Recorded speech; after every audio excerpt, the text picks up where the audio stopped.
Miss Eula put her hands on her hips. "How would you like to be on someone's dinner plate, Lucius? Lucius a la king!"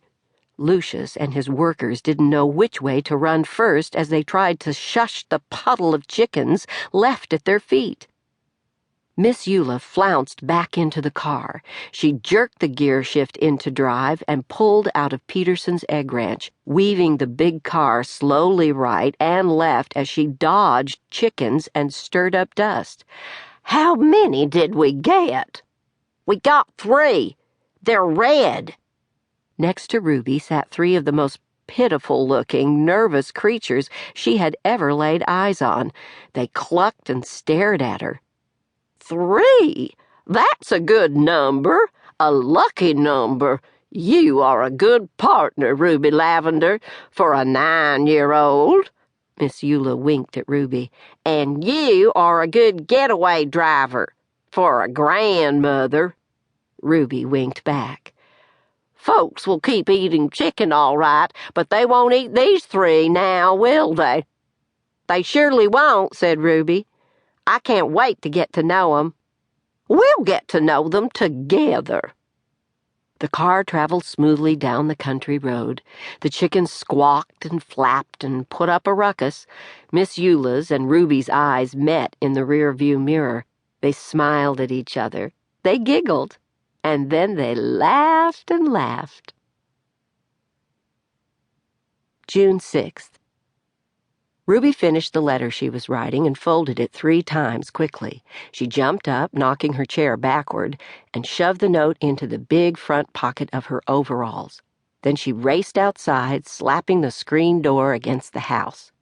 Her mother sat cross-legged in the vegetable garden next to giant hills of zucchini, scribbling into a notebook in her lap. She looked up, squinting under the brim of her straw hat. "Whoa, what's the emergency?" "Got mail to deliver," called Ruby.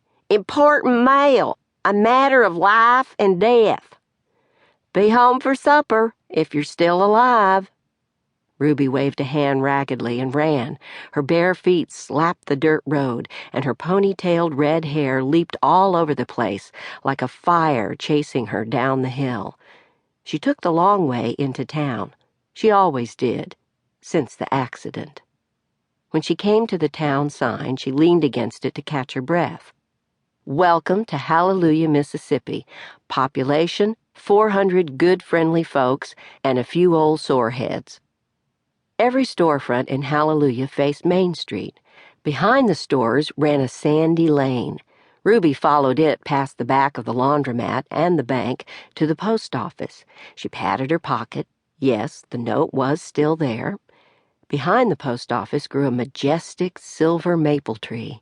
Its roots stretched themselves out underground, popping up here and there, knobby, like big scraped knees. Hidden in a root tangle was a dry hole just big enough for a sack of marbles or a softball. But Ruby never put her softball into this hole. It was her secret mailbox. She pulled the letter from her pocket to put it in the knothole. But wait, she had mail. It was pink. First she made sure no one was looking. The Talbert twins were farther up the lane jumping rope. They didn't notice her. Old Ezra Jackson dozed in a chair behind the filling station. Ruby yanked the paper from the knothole and replaced it with her letter. She sat under the silver maple with the piece of pink paper and read, "June 6th. Dear Ruby, today will be a busy day in the store. I can't wait to see you, even though we won't have time to drink a yoo-hoo together like we usually do. I will be anxious for a report on Ivey, Bemmy, and Bess. Love, your favorite only grandmother, Miss Eula." Ruby had a report, all right. She couldn't wait to tell Miss Eula what had happened. It was all in the letter she had just put in the knothole. She would let Miss Eula know it was waiting for her. She walked past the back of the post office, past the back of Doc McRee's office. Yes, sir, she had news. She felt puffed up and full of importance.